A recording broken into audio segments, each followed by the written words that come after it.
Welcome to Your Career. I'm Debbie Featherston, your host. With me today is Linda Weatherman, the President and CEO of the Economic Development Commission of Florida's Space Coast, and Lisa Rice, who is President of CareerSource Brevard. I'm delighted the two of you ladies are here today.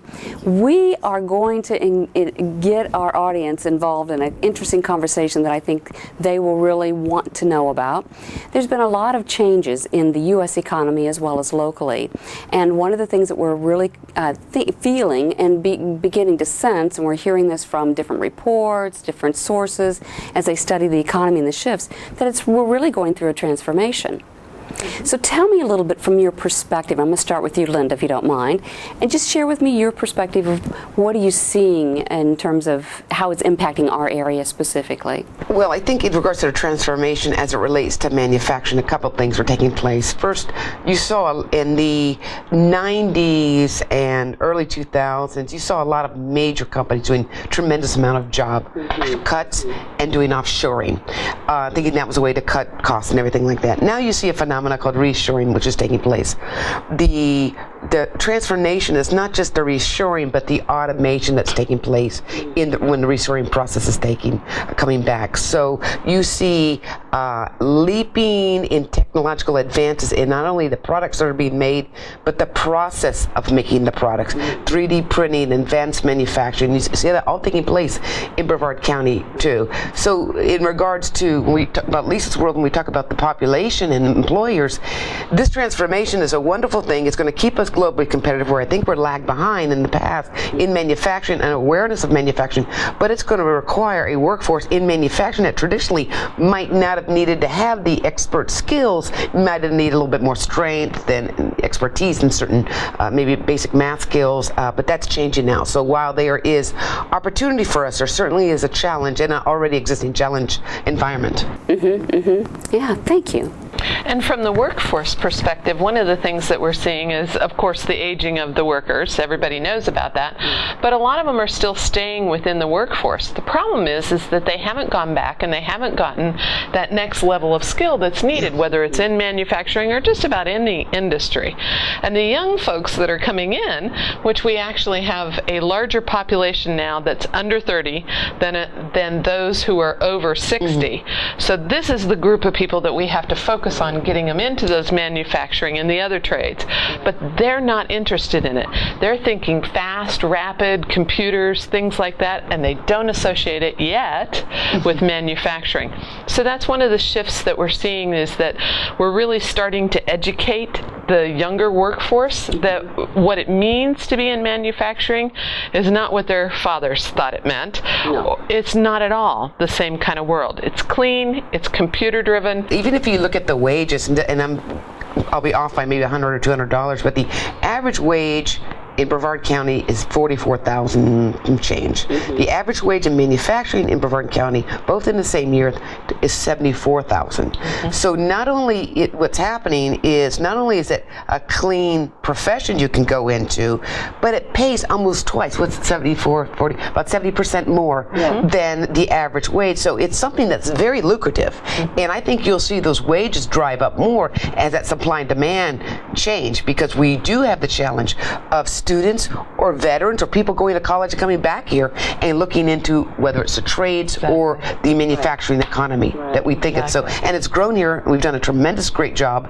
as a community attracting manufacturing. And I think in many ways the future of economic development is not just the talent attraction, but the building of the workforce and the talent from within. I appreciate that information and insight, because what's interesting here is it seems like we've almost lost a complete generation, of people being involved in manufacturing. So to your point, Lisa, that you are also making, the idea, what people visualize as what manufacturing is, works really different. Right, it absolutely does. Actually another interesting piece that we're seeing, though, that's happening as well in many of the communities around the nation that are excelling with manufacturing, is one of the things that they're doing is the businesses are investing once again in their training. When we hit the recession time, we hit a time where, guess what? training goes out the door. The first to go, right? Very first, and then followed by your outreach or marketing or anything like that. But now what we're seeing is that businesses are actually starting to invest once again, invest in their own workers, put into the training piece, because they know they've got to get them caught up to this new marketplace that's coming back on shore, the new technology that's coming in. So that's a plus side for that younger population. It's a plus side for the workers who are already in the workforce there too. Because I think a lot of the people that are, have left the Space Center and others, this is a really, I think, sounding, to me, it's a voice of hope.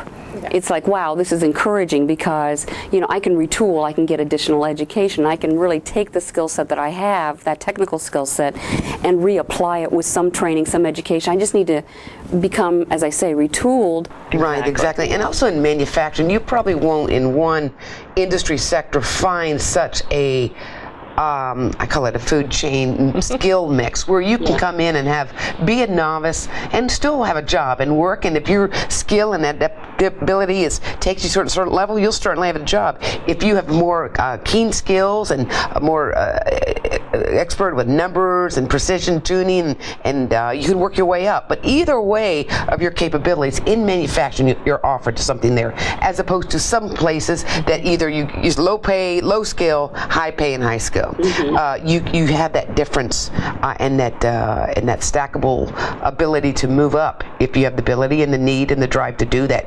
A lot of industries don't offer that. You either make beds, or you're the manager of a hotel or something like that, and it's kind of hard to find that difference. And that's the other thing that I think is a best kept secret about manufacturing, and plus the pay, which you actually just triggered another thought for me, which is around females going into the manufacturing industry. We haven't seen that traditionally happening.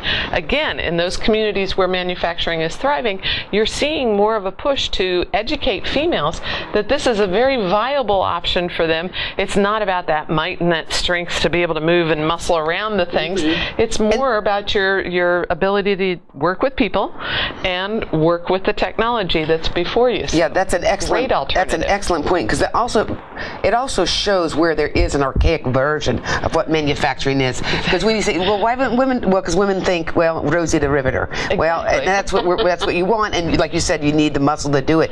And it's changed so much that there's not just a generation we have to inform. It's a gender side too that we need to inform too, because there's a good opportunities, and again, the pay and the demand will be there. Right.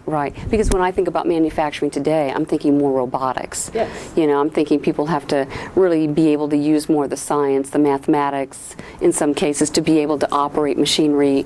But even the hands-on things like the welding and everything, welding takes a very fine touch, and honestly, a lot of times women have a very steady, fine touch that can make this happen easier.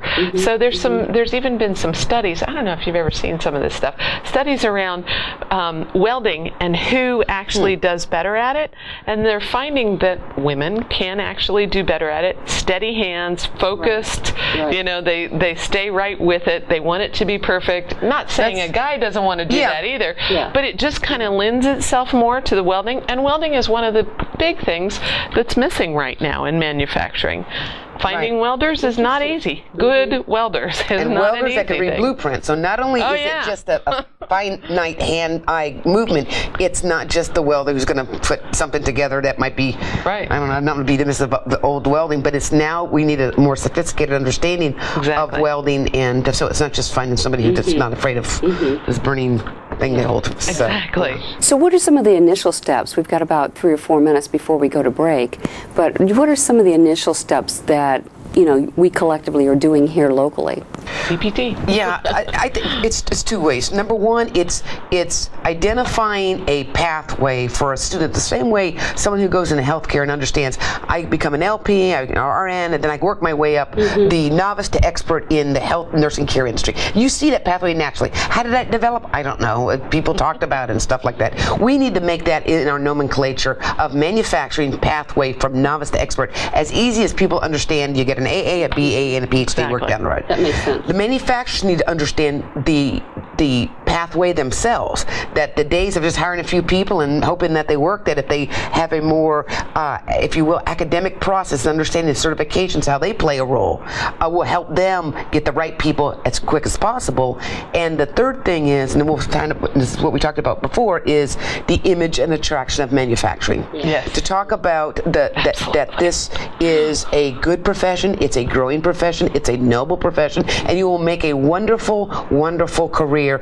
And you can go to college if you want, but when you come back, and if you have a degree that's not applicable, if it's not, I would love to have a history degree. I needed to pay my bills, so get your history degree, come back here and get a CPT. And the best of both worlds. I keep saying, I'll do it again here. We need some kind of like a reality TV show similar to a Duck Dynasty that's built around manufacturing, because I'm telling you, it's what draws. I thought you'd say we're going to have a Laverne and Shirley show. Yeah, right? No, not quite that. No, it's But it is about showing real life. Right. This is what this looks like, and that if you start at this basic level, you can have a ladder and a career. And you're right. We don't know what that career is completely. The employers don't know what that career ladder looks like yet either. So it is a development of that piece, which is happening right now. Yeah. Well, that makes good sense. I mean, whenever you think about, job families, and you think about career ladders or just career progression, right, within an industry, employers are concerned about retaining their people. They want them to start out here and be able to continue to build that skill, get to different levels of mastery, if you will, right? So makes good sense indeed. So, here in Brevard, we have a unique, I think, relationship with the public schools as well, where I think about the STEM jobs, the STEM fields, and that really all the jobs we're talking about are really related to or building on these STEM fields, or using people that are coming out of those areas, the science, the technology, the engineering, and math, right? For anybody that doesn't understand what STEM means, in case it's new to them. So, when we come back from a break, I really want to talk about that. Any thoughts about that, though, before we go to break? Well, first and foremost is that most of our younger people are concerned, if they're not excellent at math or science or something, that this isn't going to be a field for them. And that's not absolutely the truth. This is about applied science, math, technology. When you take it and you apply it, it's a whole different world than learning your algebra and your calculus and stuff like that. It's just a different world and a different feel. Yep, and I know in the public schools, our students coming out of the schools who are choosing to go through the career and technical education programs, wow, what an advantage they're going to have. Absolutely. And the other thing too is that STEM is not necessarily a 4-year, 6-year degree in mechanical engineering. And I could quote there's an article called The Hidden STEM Economy by the Brookings Institute, and you see that, you can see over 50% of STEM driven jobs are less than 2 years college degree, they're certification jobs. So let's not deny students that might not want to go to a 4-year and get an engineering degree or a 6-year master's degree the ability they're as capable of getting a STEM economy job as anyone else. Well, we'll have to make that our last point. We're going to go to break. We'll be right back. You've been watching Your Career, and again, we'll be right back.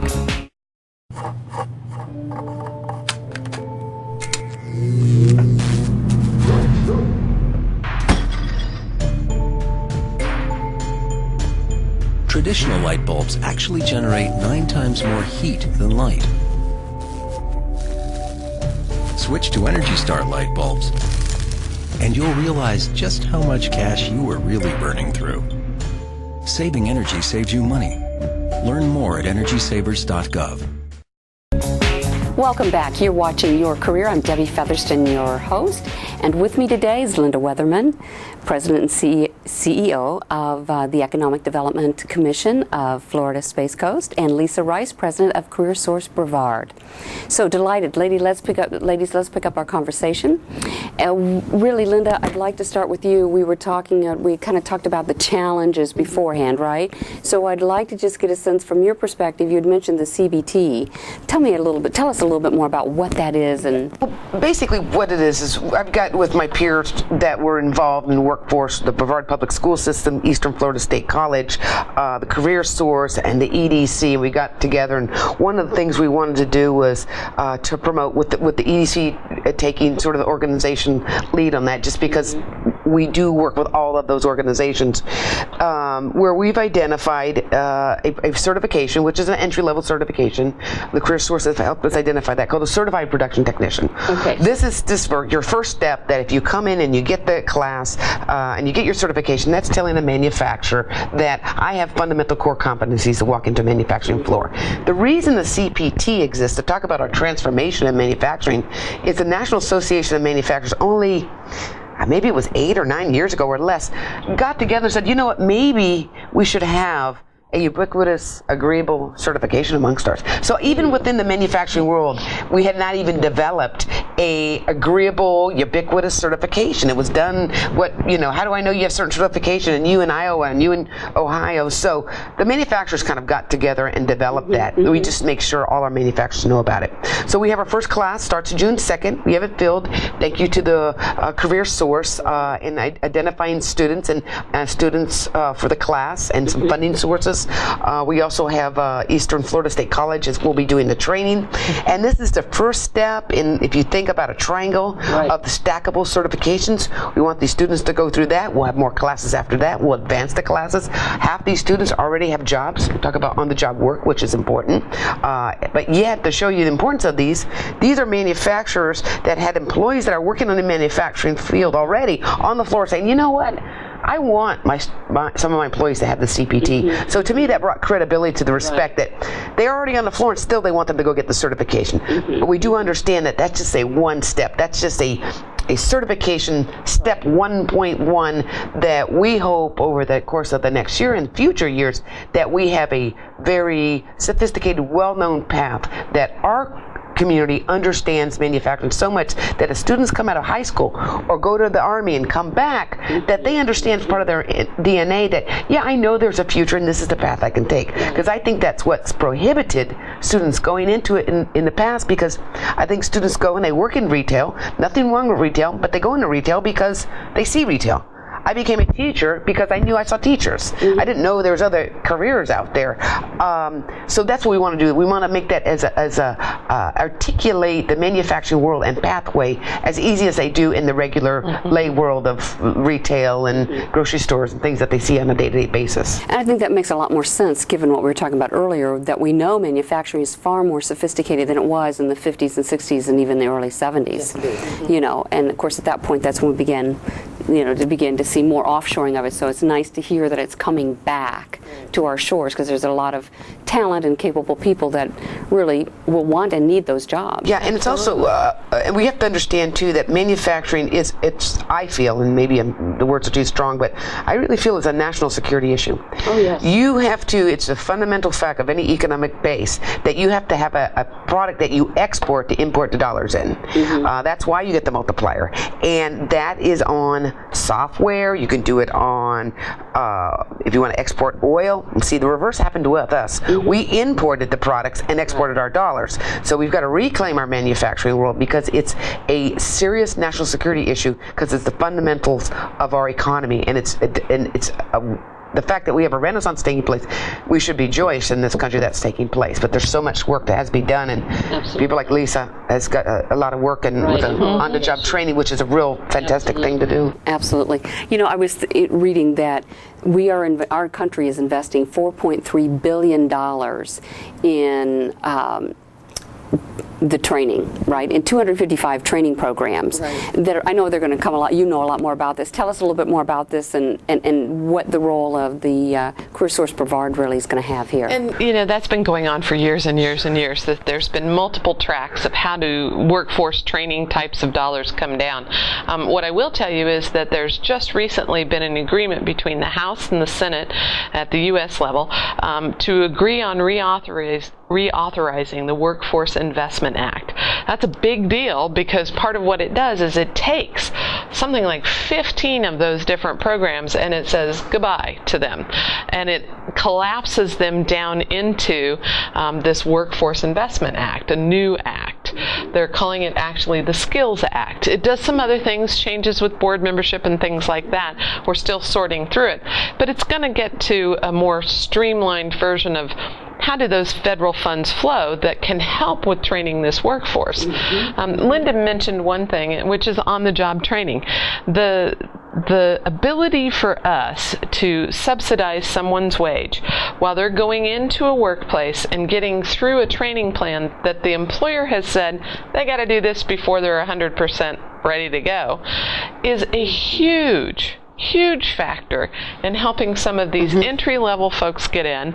And honestly, it's not just entry, it's any level of folks getting into the workplace. One of the things that we've seen is that they have better sticking power when they go through an OJT. What I mean by that is usually the OJT takes 4 months, maybe up to 6 months worth of time. By 4 to 6 months, you're in. Yeah. You've learned the culture, you know, kind of your ropes and stuff. You may be still learning some technical pieces, but you've learned a lot about the business culture and you're fitting. And what they're showing is OJT is one way for us to make sure that we're getting the right people in and having them stick to the workforce. I see that as a transfer of learning as well, right? It absolutely is. And it goes back to, again, that older workforce that is starting to phase out, becoming a mentor and becoming a person who does a lot of this training right on site with the newer folks who are coming into the industry. Newer could mean any age, by the way, just newer into the industry. So we're very excited about that. The board has actually done a little bit of a shift this year, actually a big shift this year, in that 70% of our training funds will be geared towards OJTs. That's huge, you guys. That's a little over $700,000 that will be going just towards OJTs this year. So we're looking for businesses who are interested in that. We need to talk to them. We need to get them on board before they ever hire anybody. But it's a great way for a business to benefit, for the job seeker to benefit. Obviously, it's a great one for the manufacturing industry to benefit from as well. Absolutely. Very exciting things. That is exciting. What are some of the other kinds of programs that you're going to have, you know, here or will be available to the workforce? Right. And we always have individual training that somebody can come in and they can work towards getting a degree or a certificate. Again, though, our board has shifted that focus, so there's only going to be about 30% of the funds available, about $300,000, a little over $300,000 available for individuals. That's a huge change. So it is going to mean that we're going to look very carefully at what are we sending people off to school for. High demand occupations. That's what the board has looked at. Manufacturing happens to be in that. So it's a win-win right there. Healthcare happens to be in that as well. Anything in aviation, absolutely within that. That's what we absolutely see growing.